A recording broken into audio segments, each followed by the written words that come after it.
சுற்றி எல்லாரும் கல்யாணம் பண்ணி குழந்தை பெற்றுட்டு இருக்கும்போது இந்த பக்கமாக புக் ரிவ்யூ பண்ணுறேன் அப்படிங்கிற மாதிரி அந்த மீமெல்லாம் இல்லாமல் நிறைய பேர் நமக்கு தெரிஞ்சவங்களாம் வந்து அழகாக கல்யாணம் பண்ணி ஒரு குழந்தை அந்த ப்ரெக்னென்சி அப்படிலாம் கோத்ரூ பண்ணும்போது ஒரு பக்கம் வாவ் அப்படின்னு ஃபீல் பண்ணாலுமே சம்வேர் இந்த ப்ரெக்னென்சி பற்றின ஒரு ஐடியா இல்லை அப்படின்னாலும் கர்ப்பம் பற்றின ஒரு ஐடியா இல்லைனாலும் அது ஒரு மாதிரி ஒரு பயங்கரமான ஒரு ஒரு ப்ராசஸாக வந்து ஃபீல் பண்ணப்படுது அப்படிங்கிறதா உண்மை.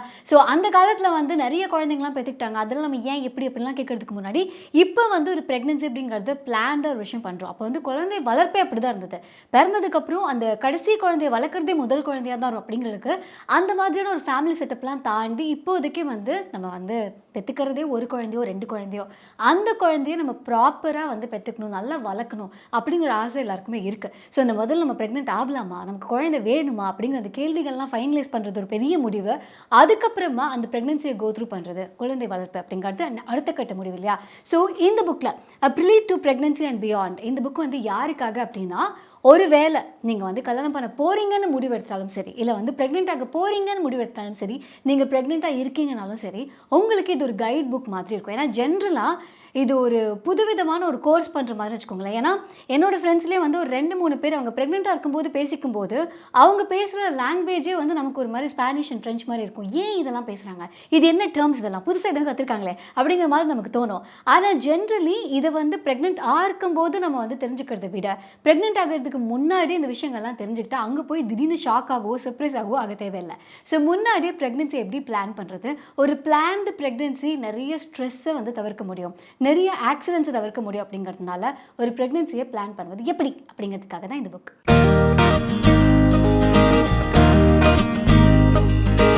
டாக்டர் மகாலட்சுமி சிவராமன் அப்படிங்கிறவங்க இந்த புக்கை எழுதியிருக்காங்க. ஏன்னா இந்த புக்கை அவங்க எழுதும்போது அவங்க ப்ரெக்னெண்ட்டாக இருந்திருக்காங்க.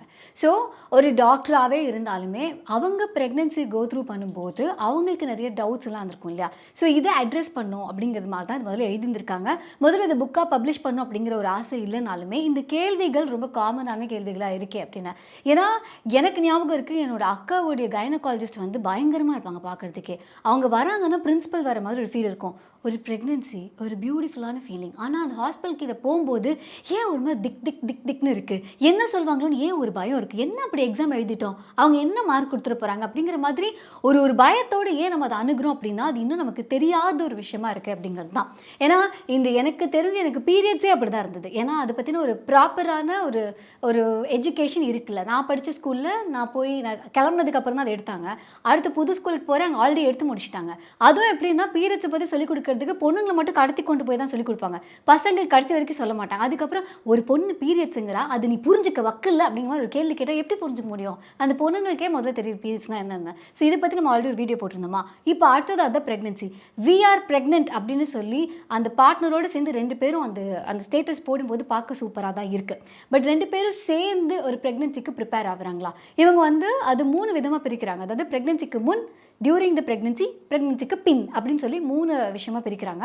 ஸோ ப்ரெக்னென்சிக்கு முன் இவங்க வந்து ஒரு 10 வீக்ஸ் ஆகுது உங்களுக்கு தேவைப்படும். அந்த 10 வாரங்களில் நீங்கள் பண்ணக்கூடிய விஷயங்கள் என்ன அப்படிங்கிறத ஒரு லிஸ்ட் மாதிரி கொடுக்குறாங்க.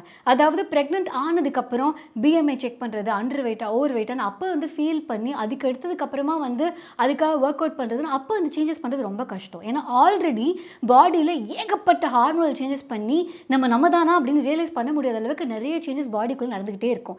இதனால ஹார்மோன் சேஞ்சஸும் இருக்கும், இதனால மூட் ஸ்விங்ஸும் இருக்கும். இத்தனை விஷயங்கள் நடக்கும்போது இதோடு சேர்த்து டயட்டை மெயின்டைன் பண்ணணும், இதோடு சேர்த்து ஒர்க் அவுட் பிளான் பண்ணணும் அப்படின்னா கஷ்டம். ஸோ இவங்க என்ன சொல்கிறாங்கன்னா அந்த 10 வாரங்கள் இருக்குல்ல, அந்த 10 வாரத்தில் நீங்கள் பண்ண வேண்டிய விஷயங்கள் உங்களோட ஹெல்த் செக்கப் நீங்கள் முதல்ல பண்ணுங்கள். ஹவு ஹெல்தி ஆர் யூ, விட்டமின்ஸ்லாம் உங்களுக்கு ப்ராப்பராக இருக்கா, அயன் கண்டென்ட் உங்கள் பிளட்டில் கரெக்டாக இருக்கா, ஸோ அது ப்ராப்பரான டயட் எடுத்துக்கிறீங்களா, நிறைய ஃபுட் கிரேவிங்ஸ் உங்களுக்கு வருதா, வெயிட் ஜாஸ்தியாக இருக்கா கம்மியாக இருக்கா, பிஎம்ஐ கால்குலேட்டர் என்ன அப்படிங்கிறத போட்டிருக்காங்க. ஸோ ஒரு பிஎம்ஐ நீங்கள் முதல்ல நார்மல் பிஎம்ஐக்கு வாங்க, அதுக்கப்புறமா ப்ரெக்னென்சியை பிளான் பண்ணுங்கள். ஏன்னா நார்மலாகவே ப்ரெக்னென்ட் ஆகும்போது எக்ஸ்ட்ரா வெயிட் போடுறதோ இல்லை டயபெட்டிஸ் வரதோ இது நார்மலாக ஒரு சில பேருக்கு நடக்கும். ஸோ இது எல்லாத்தையும் முன்னாடி நம்ம ப்ரிப்பேர்டாக இருந்தோம் அப்படின்னா நிறைய கான்சிக்வன்சஸை அவாய்ட் பண்ணலாம் அப்படின்னு. ஐடியல் ஏஜ் ஃபார் ப்ரெக்னென்சின்னு இவங்க சொல்கிறது 21 35 வரைக்கும், 40 வரைக்குமே you can still get pregnant. ஆனால் என்னென்னா அதில் வர காம்ப்ளிகேஷன்ஸ்க்கு நீங்கள் முன்னாடி ப்ரிப்பேர்டாக இருக்கணும் அப்படிங்கிறது தான். ஒன்றும் இல்லை, அந்த சின்ன வயசில் அந்த பாடிக்கு இருக்கிற அந்த மசில்ஸ்க்கு இருக்கிற ஸ்ட்ரென்த்லேருந்து எல்லாமே இட் பிளேஸ் ரோல். ஸோ இதுவுமே எப்படி தெரியுமா, 25 வயசில் இருக்கவங்க இவ்வளோ ஹெல்த்தியாக இருப்பாங்க, 35 இருக்கவங்க அன்ஹெல்தியாக இருப்பாங்க. அப்படி கிடையாது. ப்ராபப்ளி இந்த 35 வயசு இருக்கவங்க இன்னும் பயங்கரமா ஒர்க் அவுட்லாம் பண்ணி, இல்ல ப்ராப்பர் டயட்ல இருந்து அவங்க இன்னும் ஃபிட்டா கூட இருக்கிறதுக்கு வாய்ப்பு இருக்கு.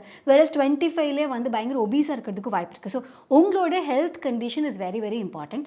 பிரெக்னன்ட் ஆனதுக்கப்புறம் அதில் கவனம் செலுத்துறதை விட உங்கள் டென்டிஸ்ட் கிட்ட போகிறதா இருக்கட்டும், இல்லை ஒரு சில வைரல் செக்கப்ஸ் பண்ணுறதா இருக்கட்டும், இவங்க வந்து ஹெச்ஐவி டெஸ்ட் இது எல்லாமே வந்து பிரெக்னன்சிக்கு முன்னாடி பண்ணுறது வெரி வெரி இம்பார்ட்டன்ட் அப்படின்னு சொல்கிறாங்க. இன்னொரு முக்கியமான ஒரு டெஸ்ட் போட்டிருந்தாங்க. அதுக்கு ஒரு பெரிய டேபிளே போட்டிருந்தாங்க. ஸோ அந்த மாதிரியான டெஸ்ட்லாம் நீங்கள் முன்னாடி எடுத்தீங்க. அது என்ன VDRL டெஸ்ட், அது வந்து இந்த செக்ஷுவலி டிரான்ஸ்மிட்டட் டிசீஸ் ஏதாவது இருக்கா, இது எல்லாத்தையும் முன்னாடியே பார்த்துட்டு ஒன்ஸ் யூ ஆர் ஓகே, நம்ம வந்து பாடி வைஸில் வி ஆர் ரெடி, நம்ம ஹெல்த்தியாக இருக்கோம் ஃபார் அ கன்செப்ஷன் அப்படின்னு பிளான் பண்ணதுக்கு அப்புறமா நீங்கள் வந்து ப்ரெக்னன்சியை பிளான் பண்ணுறது பெட்டர் அப்படின்னு சொல்கிறாங்க. இன்னொன்று, நிறையா இந்த வைரஸ்க்குலாம் வந்து இம்யூனைசேஷன்ஸ் வந்து பண்ண வேண்டியது நெசசரி. ஸோ இவங்க என்ன சொல்கிறாங்க, நீங்கள் வந்து இது வரைக்கும் தடுப்பூசிகள் ஒரு சிலது போடல அப்படின்னா தடுப்பூசி போட்டுட்டு ஒரு பீரியட் டைம், டாக்டர் சொல்கிறது அட்வைஸ் டைம் எடுத்துட்டு அதுக்கப்புறமா ப்ரெக்னென்ட் ஆகிறது இட்ஸ் மச் பெட்டர். உங்களோட இம்யூனிட்டி பவர் வந்து பெட்டராக இருக்குங்கும் போது ஆப்வியஸ்லி குழந்தைக்கும் இருக்கும் அப்படிங்கிறதுனால அதையும் அவங்க அட்வைஸ் பண்ணுறாங்க. ஸோ அது என்னென்ன மாதிரியான டெஸ்ட்லாம் நீங்கள் எடுக்க வேண்டியது இருக்கும் அப்படிங்கிறதுக்கு ஒரு லிஸ்ட் கொடுத்துருக்காங்க. ஸோ அதை நீங்கள் முன்னாடியே பார்த்துட்டு ப்ரிப்பேர் ஆகிறது பெட்டர். ஸோ ஒரு பக்கம் இந்த சயின்ஸ் ஓரியன்ட் ஹெல்த் ஓரியன்ட் விஷயங்கள், இன்னொரு பக்கம் வந்து financially how are you placed அப்படிங்கிறதுக்கு, இன்னொன்று நிறையா இந்த செக்கப்ஸ்லாம் போக வேண்டியது இருக்கும். ஸோ 2 பேருமே அவைலபிளாக இருக்காங்களா டியூரிங் தட் பீரியட். ஏன்னா வந்து என்னதான் இருந்தாலுமே தனியாகவே நம்ம ஹாஸ்பிட்டல் போய்க்கலாம் அப்படின்னாலுமே இந்த மாதிரி டயத்தில் ஒரு வேளை மூட் ஸ்விங்ஸ் இருக்கும், இல்லை சம்டைம்ஸ் வந்து ஒரு சில பேருக்கு வந்து தேல் ஃபீல் வெரி லோன்லியாக இருக்கலாம். ஸோ அந்த டயத்தில் பார்ட்னரோ இல்லை வந்து ஃபேமிலியோ ஒன்றா இருந்தாங்கன்னா சூப்பர். ஸோ அந்த விசிட்லாம் போகிறாங்கன்னா சூப்பராக இருக்கும். நாங்களாம் வந்து ஆக்சுவலி எனக்கு தெரிஞ்சு என் அக்காவுக்கு வந்து அந்த ஸ்கேனிங்லாம் நாங்கள் போகிறதுக்கு ஆல்மோஸ்ட் 7-8 பேர் போனோம் கூட. ஆனால் அது முக்கால்வாசி நான் போனதுக்கான காரணம், அது முடிச்சதுக்கப்புறம் ஹோட்டலில் போய் சாப்பிடுவோம். ஸோ இதுக்காக நான் வந்து ஆஃபீஸ் முடிச்சு கொடுக்கணும்னு ஓடி போய் செக்கப் முடிச்சுட்டு கிடக்குன்னு போய் நாங்கள் வந்து சாப்பிட்டுலாம் வந்துட்டுருப்போம். ஸோ இந்த மாதிரி இந்த ஃபேமிலியோட ரோல் என்ன இருக்குது அப்படிங்கிறது ரொம்ப இம்பார்ட்டன்ட். ஸோ இவங்க என்ன சொல்கிறாங்கன்னா, நீங்கள் ப்ரெக்னன்சியை பிளான் பண்ணுறதுக்கும் போதே இந்த அடுத்த 10 மந்த்ஸில் எனக்கு வந்து இந்த மாதிரி ஃப்ரீக்வெண்ட் ஹாஸ்பிட்டல் விசிட்ஸ் இருக்குது அப்படின்னா who is going to come with me, இல்லை எந்த மாதிரியான மோட் ஆஃப் டிரான்ஸ்போர்ட்டேஷன் நான் பயன்படுத்த போகிறேன். லெட்ஸே இப்போ நீங்கள் வந்து மடிப்பாக்கம் மாதிரியான ஏரியாலாம் இருக்கீங்க, கூச்சு கூச்சு கூச்சு கூச்சு தான் போகணும். ஸோ அந்த மாதிரி கூச்சு கூச்சு கூச்சு கூச்சு போகணுன்னா எந்த மாதிரியான மோட்ஸ் ஆஃப் டிரான்ஸ்போர்ட் நம்ம எடுக்க போகிறோம். ஸோ அதெல்லாம் நீங்கள் முன்னாடியே ப்ரீ பிளான்டாக இருக்கிறது பெட்டர். எல்லாமே அப்போ தான் வந்து அப்படியா அப்படின்னு கேட்குறதுக்கு பதிலாக ப்ரீ பிளான்டாக இருந்தீங்கன்னா உங்களுக்கு ப்ரெக்னன்சிக்கு ஆன்செட்டுக்கு முன்னாடியே கொஞ்சம் பெட்டரான டெசிஷன்ஸ் நீங்கள் எடுத்துட்டிங்கன்னா பெட்டராக இருக்கும் அப்படின்னு சொல்கிறாங்க. இன்னொன்று, psychologically are you ready to have a baby அப்படிங்கிறது ரொம்ப important. Because unless or until அம்மா ஹெல்த்தியாக இருக்காங்க ஃபிசிக்கலி மென்டலி, அதே மாதிரி அப்பா ஹெல்த்தியாக இருக்காங்க ஃபிசிக்கலி மென்டலி அப்படின்னா 2 பேரும் ஃபிசிக்கலி மென்டலி ஹெல்த்தியாக இருந்தால் மட்டும்தான் அந்த பேபிக்கு ஒரு பயங்கரமான ஒரு என்வாயர்மெண்ட் கொடுக்க முடியும். ஈவன் பிஃபோர் அந்த பேபி வந்து இந்த உலகத்துக்கு வரதுக்கு முன்னாடி அவள் தொப்பிக்குள்ள இருக்கும் போதே வந்து என்ன பண்ணோம் அப்படின்னா அதுக்கு அழகாக அந்த சவுண்ட்ஸ்லாம் வந்து கேட்க ஆரம்பிச்சிருவாங்க குழந்தைங்க அப்படின்னு சொல்லும் போதும். அண்ட் அவங்களுக்கு அந்த அம்மாவோட ஃபீலிங்ஸ் ஒரு அப்பாவோட ஃபீலிங்ஸை வந்து பயங்கரமாக வந்து புரிஞ்சுக்க முடியும் through various touch and every thing அப்படின்னு இருக்கும்போது இவங்க 2 பேருடைய ஹெல்த் மென்டலி அண்ட் ஃபிசிக்கலி எப்படி இருக்குங்கிறது ரொம்ப ரொம்ப ரொம்ப ரொம்ப இம்பார்ட்டண்ட். ஸோ அதனால் கேட்க தான் செய்வாங்க. வீட்டில் கேட்பாங்க, பக்கத்து வீட்டில் கேட்பாங்க, என்ன இன்னும் குழந்தை பற்றிக்கல எரும மாடு வயசாகுது அப்படின்னு கேட்க தான் செய்வாங்க. But unless or until you are ready you don't have to have a baby. ஏன்னா பேபிக்கு இது வந்து பயங்கரமான ஒரு இனிஷியல் டேஸ் ஆஃப் அந்த ஃபியூவலிங்கிறது ரொம்ப ரொம்ப இம்பார்ட்டன்ட். அது ராக்கெட் மாதிரி அப்போ அந்த ஃபியூவல் கிடச்சிச்சுன்னா அதுக்கப்புறம் அந்த குழந்தை எவ்வளோ நாளும் வந்து மேற போக முடியும் அப்படிங்கிறதுனால this is very important stage. So pre பிளானிங்க்கு ரொம்பவே வந்து இவங்க இம்பார்ட்டன்ஸ் கொடுத்துருக்காங்க. அதாவது புக்கோட பேரே வந்து ப்ரிலுட் டு ப்ரெக்னென்சி. அப்போ இங்கே என்ன போட்டிருக்கீங்க, கர்ப்பம் முன்னும் பின்னும், அது வந்து தமிழில். அண்ட் ஒரு டேப்லர் காலமே கொடுத்துருக்காங்க. எந்த மாதிரியான ரிஸ்க் ஃபேக்டர்ஸ்க்கு எந்த மாதிரியான அவுட்கம்ஸ் இருக்கும், ஏஜ் ஆகட்டும் இல்லை ஃபேமிலி ஹிஸ்ட்ரியில் என்ன இருக்கும், அதுக்கப்புறம் டயபெட்டிஸ் ஹைப்பர் டென்ஷன் இந்த மாதிரி விஷயங்களுக்கு எந்த மாதிரியான அவுட்புட் இருக்கும். ஏன்னா ஒரு விஷயத்தை நீங்கள் பண்ணாதீங்க அப்படின்னு சொல்கிறத தாண்டி இது பண்ணால் என்ன நடக்கும் அப்படிங்கிற அந்த ஒரு விழிப்புணர்வு இருந்தது அப்படின்னா நம்ம இன்னும் இன்ஃபார்ம்டு டெசிஷன்ஸ் எடுப்போம் இல்லையா. அதுக்காக அவங்க வந்து அதையும் கொடுத்துருக்காங்க. இப்போ அடுத்ததாக தான் வந்து இந்த கன்செப்ஷன், அதாவது இப்போ வந்து ஸ்பெர்ம் அண்ட் ஓவம் 2 பேரும் மீட் பண்ணி கை கொடுத்து தே ready to bring the baby the foetus அப்படிங்கிற அந்த ஒரு மோடுக்கு போகும்போது இவங்க அதில் என்ன கொடுத்துருக்காங்கன்னா ஃபஸ்ட்டு அந்த மென்ஸ்ட்ருவல் சைக்கிள் வந்து எக்ஸ்பிளைன் பண்ணியிருக்காங்க. மென்ஸ்ட்ருவல் சைக்கிளில் அந்த 28 டேஸில் எப்போ அந்த கன்செப்ஷன் பீரியட் இருக்கும், எப்போ வந்து கன்சீவ் பண்ணுறது பெட்டர், இல்லை உங்களுக்கு வந்து கன்சீவ் ஆக வேண்டாம்னா அது எந்த பீரியடில் பண்ணுறது பெட்டர், அந்த மாதிரியான விஷயங்கள்லாம். ஆக்சுவலி பார்த்தா இங்கே வந்து ஒரு ப்ரெக்னென்ட், அதாவது நீங்கள் வந்து ப்ரெக்னென்ட் ஆகிட்டீங்க அப்படின்னா அந்த ப்ரெக்னென்சி டெஸ்ட்டுக்கு வந்து என்னெல்லாம் எடுக்க வேண்டியது இருக்கும், என்னென்ன சிம்டம்ஸ் எல்லாம் இருக்கும். 3 ட்ரைமெஸ்டர் இருக்கு இல்லையா, அந்த 3 ட்ரைமெஸ்டர்லையும் என்னென்ன சிம்டம்ஸ் இருக்கும் ஒவ்வொரு ட்ரைமெஸ்டர்லையும். அண்ட் அதில் ஒரு சில காம்ப்ளிகேஷன்ஸ் இருக்குது. இப்போ ஃபார் எக்ஸாம்பிள் ஒரு சில பேருக்கு வாமிட்டிங் இருக்கலாம். வாமிட்டிங் இருந்தது அப்படின்னா, நீங்கள் வந்து ஸ்பைசி ஃபுட்ஸ் அவாய்ட் பண்ணுறது, இல்லை வந்து மீல்ஸை குட்டி குட்டியாக எடுக்கிறது. நிறைய எடுத்தால் தான் அவன் திரும்பி வெளில தள்ளிடுவான். ஸோ அதனால வந்து கொஞ்சம் குட்டி குட்டியாக எடுக்கிறது. அந்த மாதிரி ஒவ்வொரு காம்ப்ளிகேஷன் இல்லாமல் அது வந்து ஒரு சில சைடு எஃபெக்ட்ஸ்க்குமே வந்து நம்ம என்ன பண்ணலாம் அப்படிங்கிறதுக்கு வந்து அழகழகாக ஒவ்வொரு இதுக்கும் வந்து எக்ஸ்பிளைன் பண்ணிருக்காங்க. ஸோ ஃபர்ஸ்ட் ட்ரைமஸ்டர் வந்து 0 to 12 வீக்ஸ். ஸோ இந்த பீரியடில் ஃபீட்டஸோட டெவலப்மெண்ட் என்னென்னவா இருக்கும், அம்மாவோட பாடியில் என்னென்ன சேஞ்ச் இருக்கும், அந்த சேஞ்சஸ்க்கு நம்ம என்ன பண்ணணும். இதே மாதிரி வந்து செகண்ட் ட்ரைமஸ்டர்லையும், இதே மாதிரி வந்து தேர்ட் ட்ரைமஸ்டர்லையும். ஸோ ஒவ்வொரு இதுலையும் எப்போ ஹார்ட் பீட் கேட்கும், ஃபஸ்ட் டைம் வந்து அந்த குழந்தை உதைக்கிறது சொல்லுவாங்க இல்லையா, அதை வந்து அம்மா ஃபீல் பண்ணுறது பேர் வந்து குவிக்கனிங்கா. இது வந்து 16 வீக்ஸில் நடக்குமா. ஸோ இது ஃபர்ஸ்ட் டைம் அந்த குவிக்கனிங்கை வந்து ஃபீல் பண்ணுறது, இல்லை ஒரு பாயிண்ட்டுக்கு அப்புறம் நம்ம ரெகுலராக அவங்களோட மூவ்மெண்ட் சரியாக அனுப்பிச்சதுக்கப்புறமா எவ்வளோ ஃப்ரீக்வெண்ட்லி உங்கள் குழந்தை மூவ் ஆகுறது உங்களுக்கு தெரியணும், எந்த பக்கம் திரும்பி நீங்கள் படுக்கணும், சாப்பிட்ட உடனே உங்களுக்கு வந்து த்ரோ அப் பண்ணக்கூடாது அப்படின்னா என்னென்ன விஷயங்கள் பண்ணணும், அந்த மாதிரி ஒரு பெரிய லிஸ்ட்டே கொடுத்துருக்காங்க. ஸோ அம்மாவோட சிம்டம்ஸ், அதுக்கப்புறம் குழந்தையோட டெவலப்மெண்ட், அதுக்கப்புறம் நம்ம பண்ண வேண்டிய விஷயங்கள் அப்படின்னு சொல்லிட்டு அது எல்லாத்தையும் ஒவ்வொரு ட்ரைமஸ்டருக்கும் வந்து பாயிண்ட் அவுட் பண்ணியிருக்காங்க.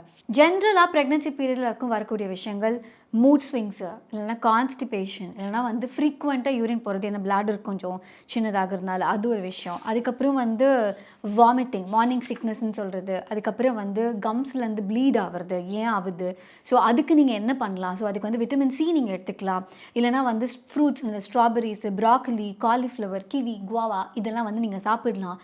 ப்ரெஷ்ஷை வந்து கொஞ்சம் சாஃப்டான ப்ரெஷ்ஷில் யூஸ் பண்ணலாம். ஸோ ஒவ்வொரு ட்ரைமஸ்டர்லையுமே கண்டிப்பாக ஏதாவது ஒரு விஷயம் நடக்கும்ல, அது நடக்கும்போது அந்த மாதிரி பயப்படாமல், இது எல்லாமே காமனாக நடக்கக்கூடிய விஷயங்கள் தான், இதுக்கு ஹேண்டில் பண்ணுறதுக்கு என்ன அப்படிங்கிற அந்த சொல்யூஷனும் வந்து அவங்க கொடுத்துருக்காங்க.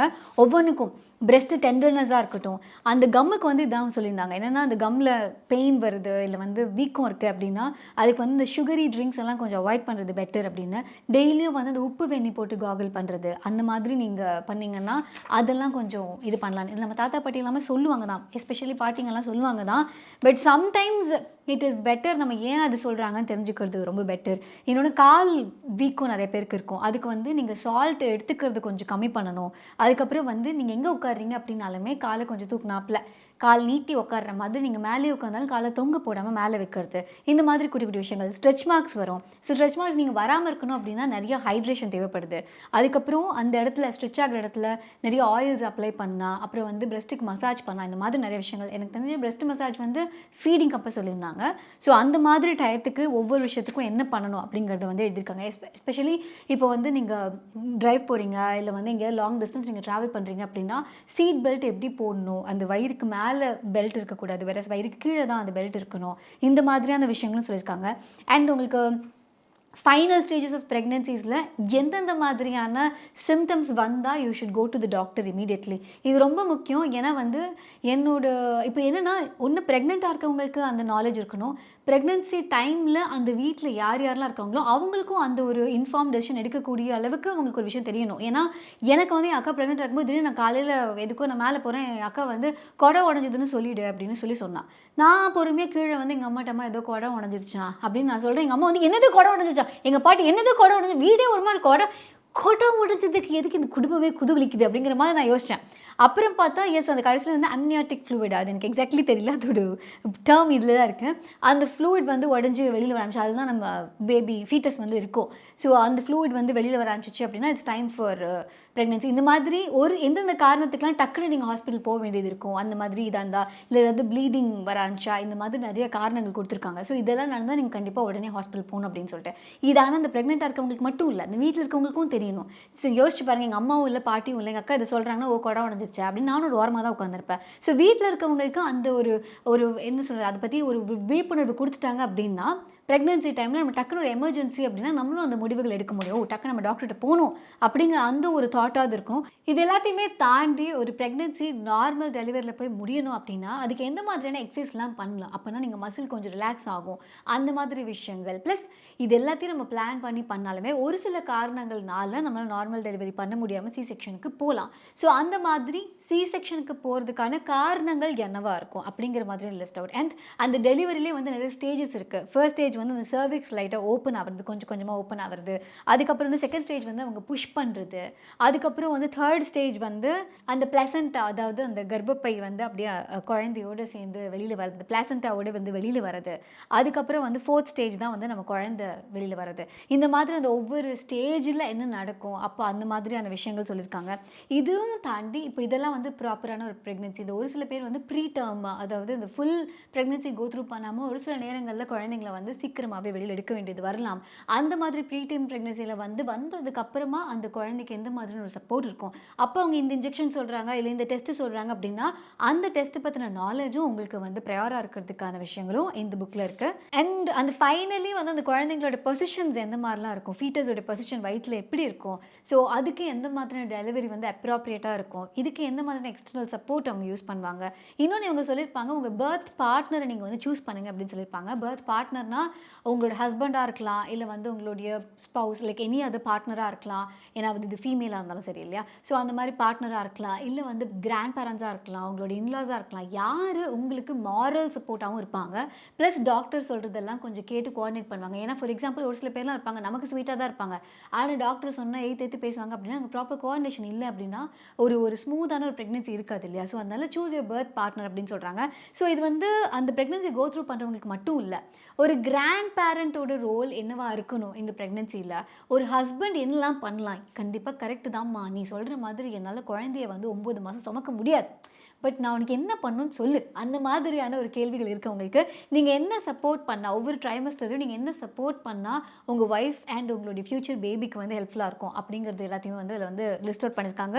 இது எல்லாத்தையும் தாண்டி நீங்கள் ஹாஸ்பிட்டல் போகிறீங்க அப்படின்னா என்ன பேக் பண்ணணும், ப்ரெக்னென்சி அப்போ டெலிவரிக்கு அப்போ நீங்கள் வந்து என்ன பேக் பண்ணணும், டெலிவரி ஆனதுக்கு அப்புறமா அந்த குழந்தைங்களுக்கு இனிஷியல் ஃபியூ வீக்ஸில் எந்த மாதிரியான சப்போர்ட்டிவாக இருக்கும். ஸோ இது எல்லாத்தையுமே வந்து இந்த புக்கை எக்ஸ்பிளைன் பண்ணுங்க. ஐம் ஷுர் என்னால் இந்த புக்கை வந்து எக்ஸாக்ட்லி என்னென்னலாம் இருக்கோ அது எல்லாமே லிஸ்ட் அவுட் பண்ண முடியாது அப்படின்னு சொல்லிட்டு. ஆனால் ஒரு குழந்தைக்கு எப்படி பால் கொடுக்கணும், ஃபுட்பால்னு சொல்லி ஒரு பொசிஷன் இருக்குது, இன்னொரு பொசிஷன் வந்து மறந்துட்டேன், அது இப்படி வைக்கிறதுக்கு ஒரு பொசிஷன் இருக்குது. ஸோ இந்த மாதிரி எந்த பொசிஷனில் பால் கொடுக்கணும், பால் கொடுக்குற அம்மா வந்து என்ன சாப்பிடணும், என்ன சாப்பிடக்கூடாது, எப்படி உங்களோட பாடி பர்சனல் கேர் எப்படி இருக்கணும், அண்ட் ஒரு குழந்தைய வந்து 3 பேருக்கு மேலே தொடக்கூடாது, இந்த மாதிரியான இன்ஃபர்மேஷன்ஸ் எல்லாமே இந்த புக்கில் இருக்குது. ஸோ இஃப் இட் ஆல் நீங்கள் வந்து ஃப்யூச்சர் த புக் ஷோ சப்ஸ்கிரைபரை வந்து இந்த உலகத்துக்கு கொண்டு வரணும் அப்படின்னு முடிவு பண்ணிட்டீங்க அப்படின்னா prelude to pregnancy and beyond அப்படிங்கிற இந்த book by doctor Mahalakshmi Sivaraman, இந்த புக்கை வந்து நீங்கள் வாங்கி படிக்கலாம். தமிழில் வந்து கர்ப்பம் முன்னும் பின்னும் அப்படிங்கிற பேரில் இந்த புக் அவைலபிளாக இருக்குது. ஸோ இந்த புக்கை நீங்கள் வாங்கி படிக்கிறதுக்கான லிங்க்கு கீழே இருக்குது. அண்ட் எல்லாருக்குமே ப்ரெக்னன்சிங்கிறது சக்ஸஸ்ஃபுல்லி போய் முடியறது இல்லை. ஸோ இவங்க வந்து அதையும் அட்ரஸ் பண்ணியிருக்காங்க. இன்கேஸ் அபார்ஷன் அப்படின்னா அபார்ஷன் டெக்னிக்ஸ் என்ன, இல்லை if you don't want to conceive அப்படின்னா அதுக்கு என்னென்ன ஆப்ஷன்ஸ்லாம் இருக்குது. ஏன்னா காண்டம்ஸ், ஃபீமேல் காண்டம்ஸ், மேல் காண்டம்ஸ் இது எல்லாத்தையுமே தாண்டி இன்னும் நிறைய ஆப்ஷன்ஸ் இருக்குது, இன்னும் பெட்டரான ஆப்ஷன்ஸும் இருக்குது. ஸோ அந்த ஆப்ஷன்ஸ் எல்லாம் நீங்கள் வந்து அவைல் பண்ணிக்கலாம். இல்லை பெர்மனெண்ட்லி வந்து ஃபேமிலி பிளானிங் பண்ணுறதா இருந்தால் அது ஆக்சுவலி அது என்ன கான்செப்ட் அப்படின்னு தெரிஞ்சுட்டு அது வந்து அந்த பார்ட்னருக்கு பண்ணலாமா இல்லை நமக்கு பண்ணலாமா அப்படிங்கிற அந்த முடிவு எடுக்கிறதுக்கும் இந்த மாதிரியான இன்ஃபர்மேஷனும் இதில் இருக்குது. ஸோ அபார்ட் ஆனால் அதுக்கப்புறம் என்ன பண்ணணும், அபார்ஷனுக்கு என்ன பண்ணணும், இல்லை கன்செப்ஷன் ஆகாமல் இருக்கிறதுக்கு என்ன பண்ணணும், இந்த பற்றின விழிப்புணர்வும் இந்த புக்கில் வந்துருக்கு. ஒரு சில வாரங்கள்லாம் அந்த ஃபீட்டஸ் அப்படி டெவலப்பே ஆகிட்டு இருக்கும்போது ஒரு பாயிண்ட்டுக்கு மேலே அவங்களுக்கு வந்து நிறைய விஷயங்கள் சவுண்ட்ஸ் எல்லாம் வந்து கேட்க முடியுமா, நீங்கள் அப்போ கூட இந்த புக் ஷோலாம் வந்து போட்டு காட்டலாம். ஏன்னா ஸ்பாட்டிஃபைல த புக் ஷோ வந்து எக்ஸ்க்ளூசிவ்லி அவைலபிளாக இருக்குது, அதுக்கான லிங்க்கும் கீழே இருக்குது. இந்த வீடியோ உங்களுக்கு பிடிச்சிருந்தா லைக் பண்ணுங்கள், கமெண்ட் பண்ணுங்கள், ஷேர் பண்ணுங்கள். த புக் ஷோக்கு சப்ஸ்கிரைப் பண்ணுங்கள். த புக் ஷோ .inல இதே மாதிரி நிறைய புக்ஸ் நம்ம படித்தது, ரிவ்யூ பண்ணது, ஜானர் வைஸாக வந்து நம்ம லிஸ்ட் அவுட் பண்ணியிருக்கோம். அங்கேயும் நீங்கள் போய் இந்த புக்கை வந்து நீங்கள் வந்து பிக்கப் பண்ணிக்கலாம். அதே மாதிரி இந்த வீடியோ வந்து ப்ரெக்னெண்ட்டாக இருக்கவங்க, ப்ரெக்னென்சிக்கு பிளான் பண்ணுறவங்க, அவங்களுக்கு யாருக்கு வேணாலும் நீங்கள் வந்து ஃபார்வர்ட் பண்ணலாம், ஷேர் பண்ணலாம். தேங்க்யூ, பாய். அப்படி பண்ணிங்கன்னா இந்த குழந்தை ஹாப்பியாக இருக்கும்.